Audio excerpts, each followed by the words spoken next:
Our first conversation, as you saw earlier, by the way, a quick correction that I need to make. There's a royal airport for the monarch in the United Kingdom, and that's what the royal family uses. I just wanted to quickly correct that impression. Thank you so much. Now, we want to talk about wages that save from poverty. See, when we talk about wages, the real question is, do they save from poverty, or do they keep people trapped in it? Ask anyone most times today, what you hear is, your take-home pay doesn't even take you to the bus stop. Now, there are those who also believe that the salaries you get are the things that are keeping you from pursuing your dreams and all of that. But the reality is always the reality. Now, recently we've heard about the RMAFC moving to review the salaries of political office holders.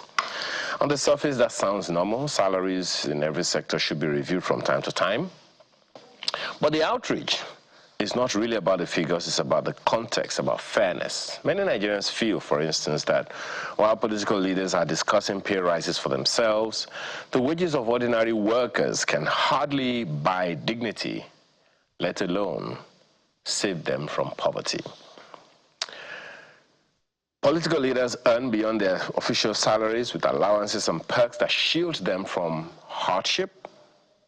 Workers, meanwhile, are left in what we can call working poverty, poverty that is working, earning a wage that does not meet the cost of living. Sundry questions about all of that this morning. I have a couple of people to have this conversation today. Mr. Roman of Segale is head consultant and CEO, IntelServe Incorporated. He is a business consultant and is an advocate of human capital. Thank you for joining us this morning. Thank you for having me. We also have Oluseyi Oyebisi, who is Executive Director at Nigeria Network of NGOs. He joins us all the way from Ibadan. Thank you so much for joining us this morning. Thanks so much for inviting me. Okay. But let me begin with you, Mr. Segale. Yes, please. Is there a contest here?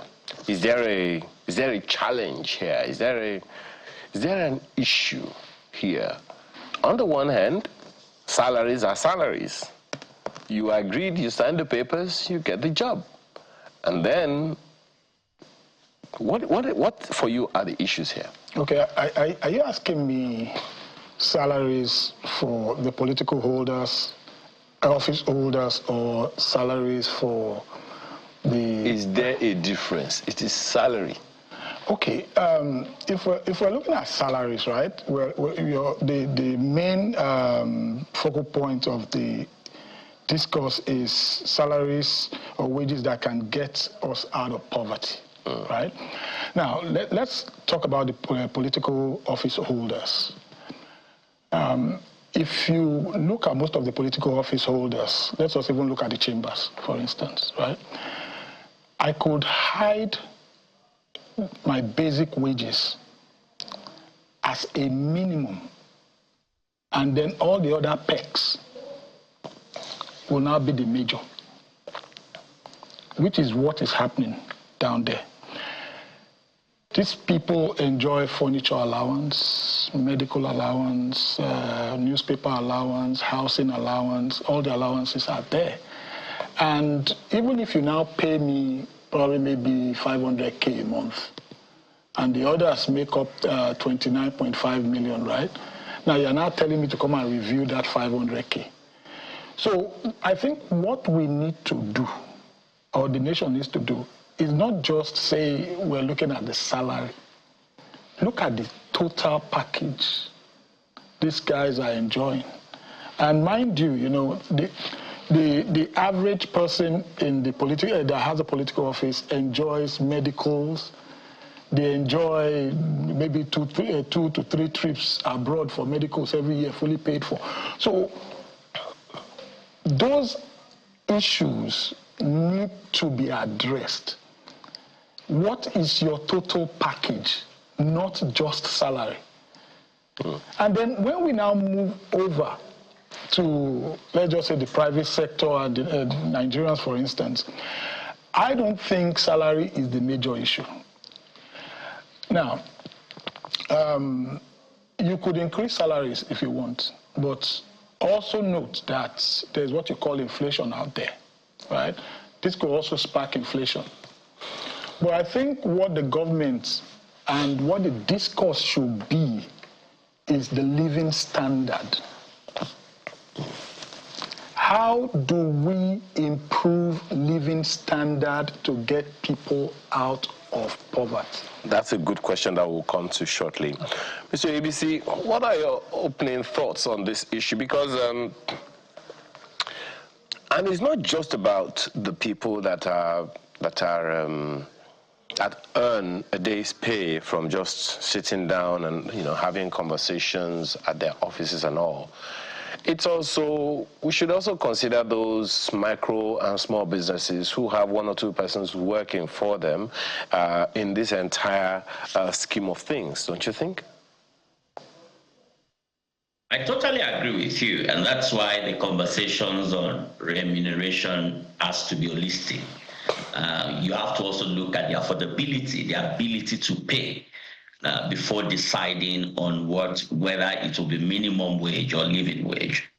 And when you look at the remuneration structure globally, the minimum wage is more legal, while the living wage is technically voluntary, meaning that organizations and institutions that you work with are the ones that will then now ensure that whatever benefit you have is able to cover your basic needs, from housing to foods and also to healthcare.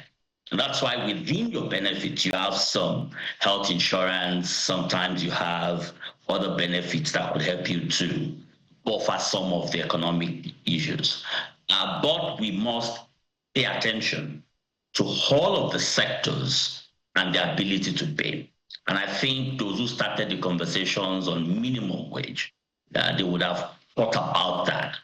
But coming back to the realities that we have now, which is the need again for the salaries of political office holders to be reviewed, since this was done lastly through 2008, going by how you opened or started the conversations today. It is only fair to do that. However, you then want to marry that with how those at the helms of affairs now have asked us to sacrifice. So we're not saying REMFAC should not do its work. It's a constitutional work. They have to do it. However, let's now see what sacrifice the political office holders will now make.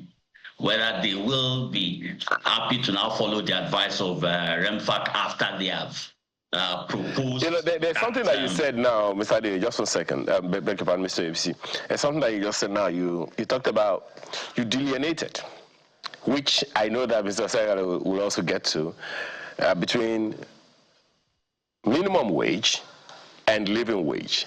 I remember the president made that promise as well, that workers will be earning living wage and not just minimum wage. Now, please, and you, of course, you kind of just painted it.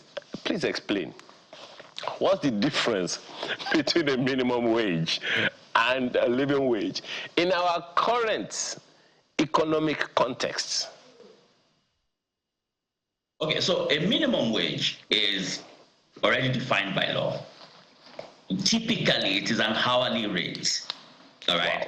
That says this is the least amount of money you can pay per hour for these activities or these tasks, all right? Whereas a living wage is the basic amount of money that you can also pay, or that would cover the basic needs of your employer. And the basic needs are 3: shelter, food, and healthcare. So it means that if you're going to pay me a living wage, that living wage should typically cover my ability to be able to afford a decent housing, to be able to have food, to also have access to healthcare and also to education as well. All right. Then I can then use my disposable income for other things. That exactly is what we mean when we talk about living wage. And for you to be able to pay living wage, it means that the economy must be prosperous enough and that you must be productive enough to be able to afford the living wage. When you bring that to the reality of a small SME, okay, and within the context of the economic crisis that we're facing now, the inflation that the other speaker, alluded to, then we have a complex web of issues to deal with when considering either minimum wage or living wage. Mr. Segale, I know that this question that I want to ask you, you have a whole lecture behind it, and I'm going to ask it anyway. But it's really pretty much a yes or no question, but I know that there's a lot of explanation behind it. Again, in our current context, so we can be real, which one do you think we have structures around? We have legal structures, policy structures around that is strong and more promising? Minimum wage or living wage? Because we are talking about wages that save from poverty. Okay, so I think the one that we have structures and policies around is basically the minimum wage. Because if you look at it from 1981, when the first minimum wage was, when the government signed the first minimum wage at, I think, 125 naira then. So it wasn't even as far back as Udoji? No. I don't think so. It was. I think it was in 1981 that the first one was signed, and it was. I think it was 125 naira then. There was nothing like the living wage back then. It was basically minimum wage. And if you look at even I think 1991 when it was reviewed, year 2000, 2011, 2018, it was minimum wage that the government always spoke about, and not living wage. Now, living wage, those who enjoy living wages are basically probably maybe when you get into the private sector, right, where you are able to negotiate what you want to be paid, and they give you a holistic package of the breakdown of what you are entitled to, maybe housing, medicals, and travels, probably maybe part of the school fees of your children, right? That will help you cushion and also lessen your burden in terms of, let's just say, the expenses which you carry every day. And that's why I was referring back to living standard, which the other contributor also said something about when he was talking about the living wage. Now, the living standard includes a lot of indices. Education, health, human development index, income, population, access to education.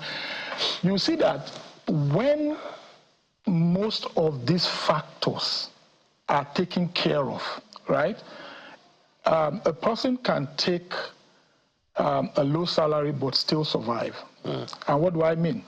If government were investing in education, for instance, right? Government free education? Yeah, free education. If government were investing in health, right, they will have taken a lot of the burdens off you. You understand? And that's the bane of what we're suffering today, because even if you increase salary, if the schools know that the salaries have been increased, right, they are bound to increase school fees. Most of the private sector hospitals, if they know that salaries have been increased, they are bound to also increase the cost of their own services too. You understand? But when you enjoy these perks from the government, right, which basically are called, when you enjoy these perks from the government, there is a limit to the burden that you carry. And whatever salary you earn, you understand, will be able to at least cushion the effects of your burden to a large extent.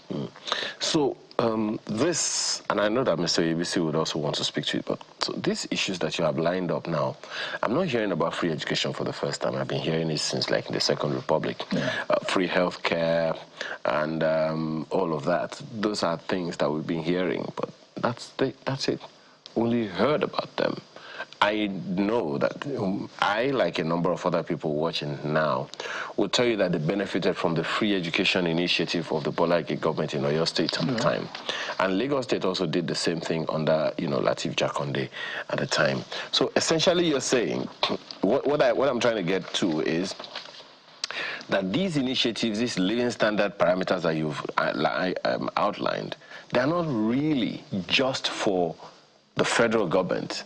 They're also across the states as well. Okay, see, they're what they call merit goods, right? And what's the definition of merit goods? They are like long-term safety nets for the economy and the people. And merit goods are goods which the government gives to the people irrespective of the fact that they can afford them. Because if they are made to pay for them, they have both societal and economic consequences. Education, for instance, health, they all fall under merit goods, which the government is supposed to be providing. And this is what I tell people, right? Look at your income in a year and look at how much goes into paying school fees, the percentage of your income that goes into paying school fees. I believe that those of us who were born in the 60s and 70s, most of us went, if not everybody, but most of us went through public schools. And a lot of people turned out well. But the pressure of not being able to save is part of what is making Nigerians slip into deeper poverty. For instance, if just 25% of your total income, right, in a year goes into paying for these merit goods, just imagine if you are able to save that 25% over a period of maybe 20, 23 years. And the kind of asset you will have, and that asset working for you to be giving you returns. Only if you're able to save. Yeah, only if you're able to save. But you cannot save. Like, there was a time, I think in 2018, we had a discourse here, and the subject was how education expenditure was driving people into poverty. And we opened the discourse to Nigerians and asked them what percentage of their income goes into paying school fees. So you would find out that that burden alone that Nigerians carry, the debt of the educational sector, that burden alone that Nigerians carry is also pushing them, is one of the major factors that is pushing them into deeper poverty. There are some slides that you have produced, and I'd like us to speak to them. But Mr. ABC, let me quickly come to you. And starting first of all from the issues that he raised about the safety nets, if we can call it that, education, health care, transportation, and a number of other things like that. The question that I asked him was around what you said concerning the difference between minimum wage and living wage, which the president spoke to earlier. And he's saying that the only way we can have anything close to any of those things, that at least Nigerians can be a little more comfortable, is not just to talk about living wage, because that's probably more of a private sector thing, but living standards. The question that I'd like to ask you is whether you think the states should champion it by themselves or not, or wait for the federal government to initiate it. I say that because I remember, and for those who have that kind of memory, they would speak to it. The Emir of Kano also spoke to it recently as well, about Lagos, for instance. I have experience with Oyo State, and I'm sure maybe a number of other southwest Nigerian states. Shouldn't the states be leading in this provision of living standard parameters that can cushion the living wage? I think the president was asking for that initiative from the state governments as well, but it would seem like we haven't heard anything in that regard. Absolutely. It is the role of the states to ensure that across each state, there's a standard of living that is decent enough for citizens of that state or indigents in communities to be able to live fairly, all right? The federal government can only come to augment. For instance, if I go to school, I'm going to school in a state. If I need healthcare, I'm going to access that healthcare in a state. If I need to eat, I'm going to buy that food in a state. So the conversation on living standard helps to put the issues in context. What it is to say that if we're going to go back to your conversation around the free education that many enjoyed during Bola Ige's time, it was a state policy that education would be free. Look at how much we are paying for private education now in private schools. Take it back to all our secondary and primary schools working effectively. It means that what the guest in the room was talking about is that I have enough resources to do other things. Imagine if public hospitals work effectively and the health insurance system works so well that when I get into the hospital, I don't have to pay out of pocket.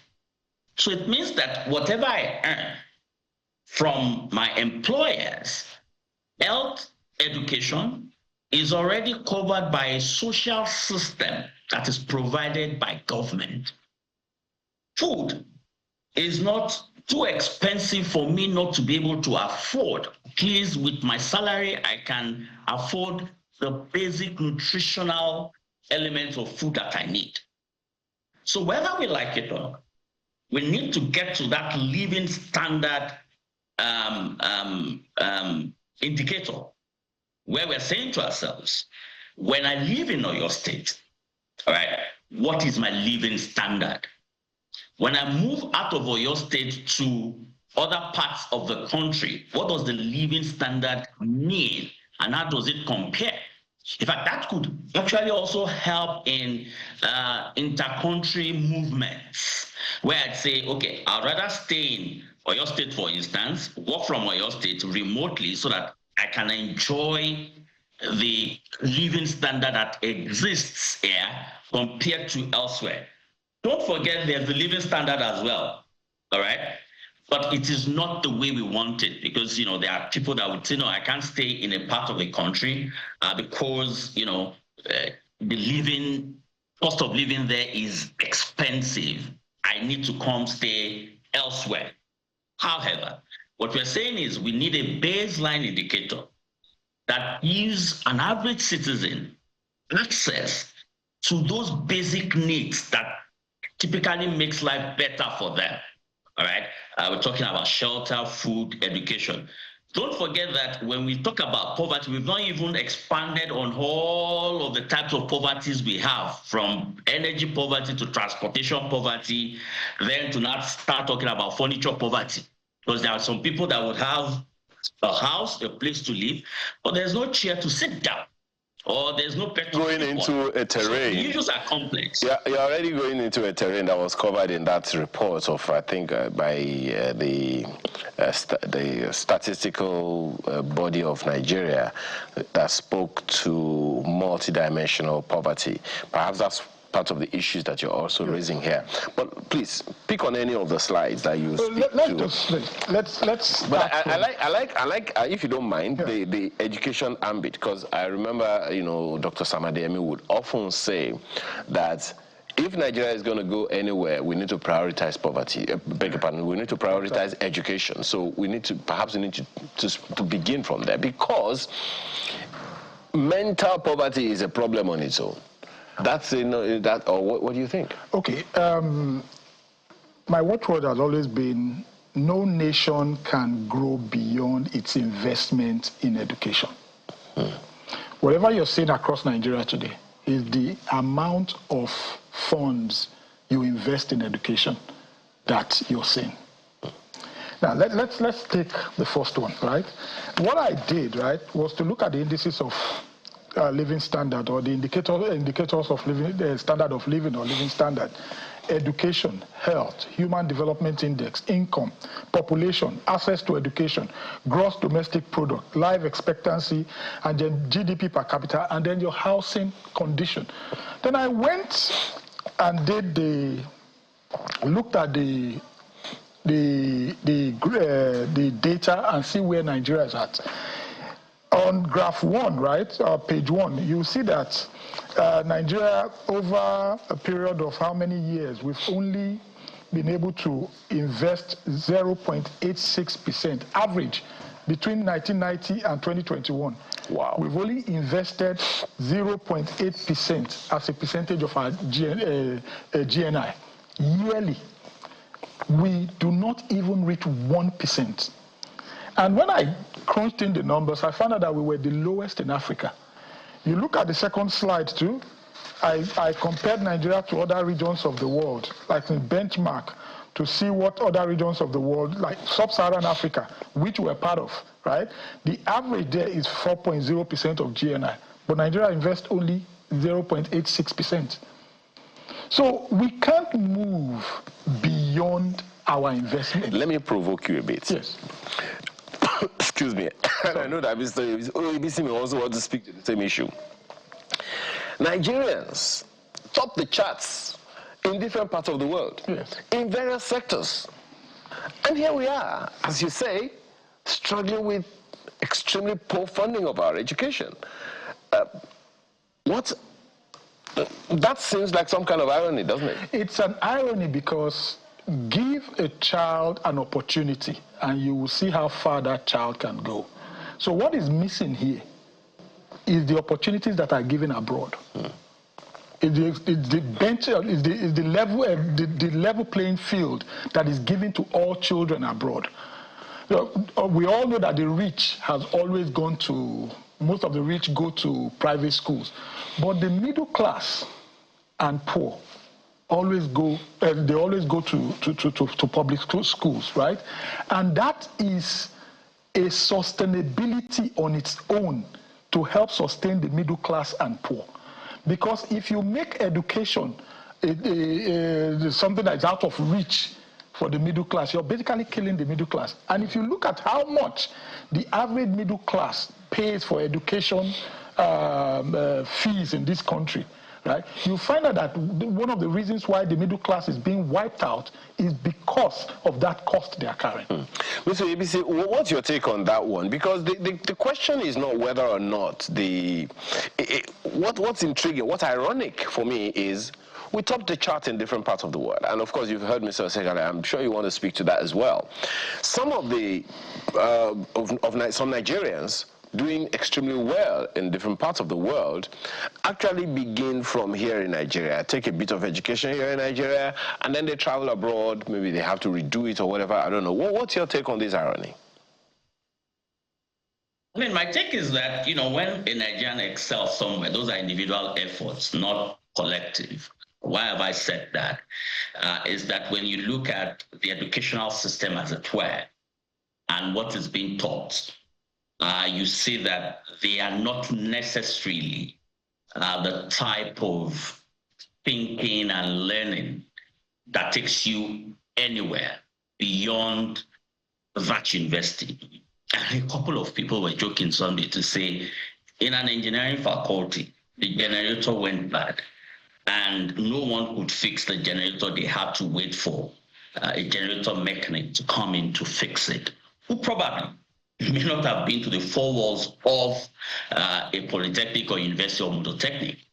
So it means that we need to start rethinking how we process education, but also more importantly, looking at what type of skills do we need to start teaching in our various institutions of learning, okay? And don't be surprised that you may not necessarily have all of the IT skills that needed to be taught in our universities for a student that is offering courses in computer science. We now have emerging technologies like artificial intelligence. Is that now in our curriculum? in ways that prepares. You're already provoking me, Mr. ABC, because sometimes once I had to look at our education policy in the country, and I could see it was still something back maybe in the 90s. At least that's what I thought at the time. But let's come back to you, your slides. That third one is actually very troubling. The third of those slides, where you are looking at the Human Capital Index and how Nigeria has scored since 2011 till 2 years ago. Yeah. Okay, so the Human Capital Index takes into consideration, I think, life expectancy, education, and then standard of living, GNI per capita. If you look at the slide, you find out that we've not been doing well, and the UNDP has always rated us as in low human, under the category of low human development. It just further buttresses my point that Nigeria does not value human capital development. And I'll say this, right? Of the 4 assets that the World Bank categorized as the assets of every country, produced assets, human capital assets, you have mineral resource assets, and then your net foreign assets. If you look at across board for every country, the human capital assets is actually the majority. That is where most countries have their highest take-home as an income or the investment. For instance, I think for 2012 or so, when the report came out, human capital asset alone for Nigeria was 55% of our total assets. So if you have an asset that gives you a bigger return, it also should appeal to you that that's where you should put most of What's our challenge in that department, Mr. Sekale? Again, I say, and I apologize, it is not, to a large extent, when we are talking about all of these initiatives, we're looking at the federal government most of the time. Yeah. But the states have a huge role to play in this. Yeah, the states have a huge role to play, but they are not meeting up. And then secondly, I think we need to run an investment budget. And when I say investment budget, right, every year, year in, year out, recurrent expenditure takes most of our budget. If you look at the 2024 budget, education, health, and works that are the investment part of the budget was only 13%. Look at the 2025 budget. The same education, health, and works that's supposed to be the investment part of the budget was about only 20%. No nation can grow with that. And I always make this comparison. In 2022, 2023, I think fiscal year for South Africa, their budget was 136 billion, of which education alone was 27 billion, close to Nigeria's total budget for that year.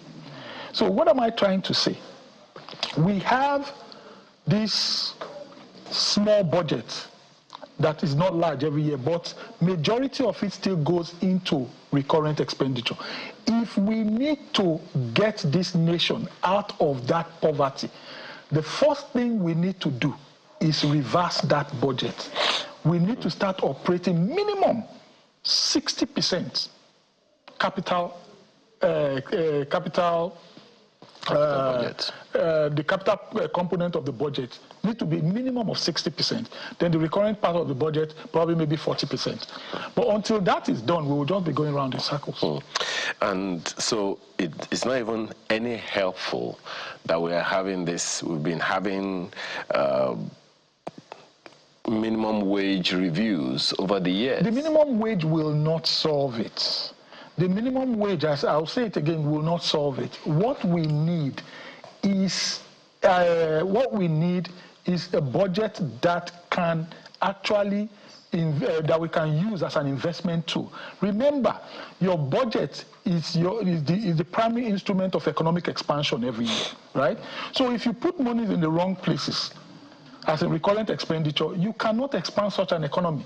But when you direct the funds into critical infrastructures, education, health, works, you find out that the money will trickle down and then will basically help the people that are supposed to help, keep them out of poverty.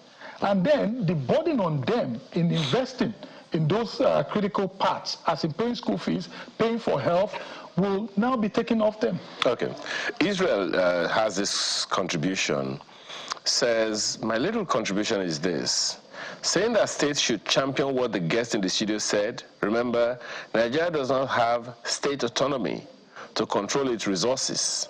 Mr. ABC, I think this looks like it's a question for you. And that's why we can't hold them accountable. Let the states control its resources and pay to the federal government so that they can function very well. Do you agree with him? So let's not mix this conversation, all right? Resource control is another conversation. Whatever you have received from the federal government, okay, what we're saying is use it as much as possible to give us some level of decent living.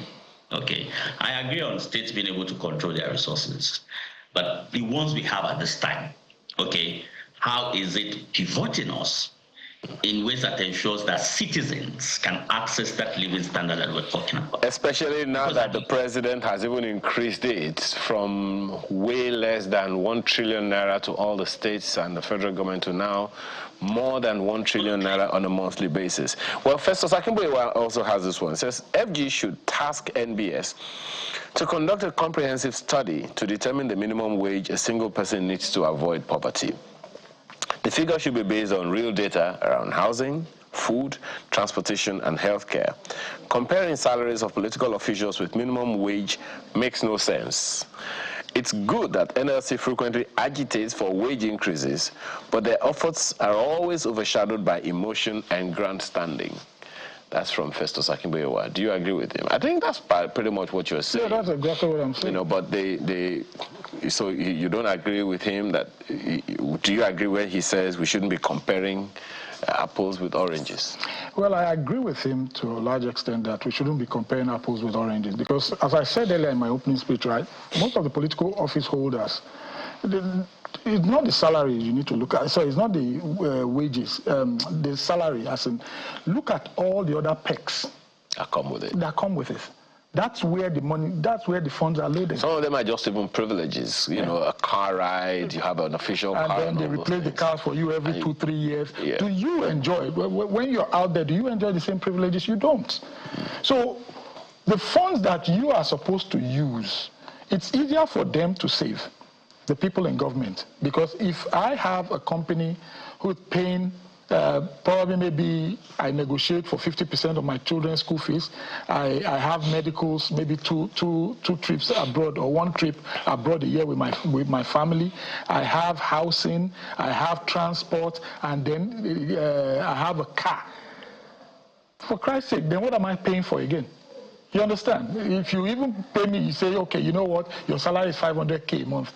I know that from that 500K, I can feed my family in a month. You understand? But the major things that could take majority of that salary has already been taken care of. And that's the difference between the political office holders and the ordinary man on the street. So let's close this conversation now, Mr. Segale. Let's begin to close. We have less than 5 minutes. Where do we go from here? You have recommended that we should ignore the idea of minimum wage and living wage. We take our eyes away from the wages and create the standards. Yes. The question is how? Naturally, again, forgive me, I always go back to what the role the states have to play in all of these. Now, the energy sector, well, the electricity sector has been completely deregulated. States themselves should be able to come up with their own and all of those things. So what are your recommendations of how we change the dynamics? Okay, now, my recommendation is that the government should not, and even the private sector, should not focus on the salary or minimum wage, as in increasing the minimum wage. What NLC and the private sector should be pushing for is the living standard. And then how do we get a better living standard? Government should focus on an investment budget. Budget for education needs to be increased. Budget for healthcare needs to be increased. Budget for works needs to be increased. Minimum, at least 60% of the budget should go into investment and not recurrent expenditure. And not just on the federal level. It should be on the state level. And if we have sincere legislators, right, they should pass this law that no budget from any state should be less than 60% for capital expenditure. Okay. And that's the only way and the time that we can start to see a real direction in this country. Mr. ABC, your passing shots on this. So my passing shot would be that, we need states to have some level of disciplined planning and implementation, focusing on public services from education to health and also to, food. But to understand that while states are doing or running around and doing all they could do, it would continue to amount to something of nothing if we don't pay attention to scale. For instance, 130 million Nigerians in multidimensional poverty. Government is only able to help 25 million. It means that we still have a lot of people that are poor. What we need to start thinking now is how to refuel the engine that propel prosperity across communities, in states, in rural communities, and governors at the state level. Their political officers at the state level must begin to think of how to ensure prosperity across states and communities. Gentlemen, no one has spoken to the issue of inflation in all of these conversations that we're having, the inflationary trends and all of that. There are those who say, for instance, that this whole minimum wage, because that's where we are, the question that I asked Mr. Segale earlier, is that do we have any structures, policy or legal structures around anything other than the minimum wage? And he said no. Okay, so we haven't really spoken to inflation, have we? 30 seconds. Inflation conversations is macro. That's where, the central bank and other institutions in government comes in. While we can deal with inflation, we must also understand the complexities of other economic realities globally. Okay. That pushes, the inflation conversations way out of what we may be able to manage. Okay. But we need to start producing and producing effectively. I totally agree with him. The inflation is macro, but I also want to look at another aspect, right? Part of the inflation that we're suffering today is as a result of fuel increase, right? Now, but it is not only fuel increase. I did a study recently, and I found out that to bring food from the north, right, how much drivers need to settle on the way.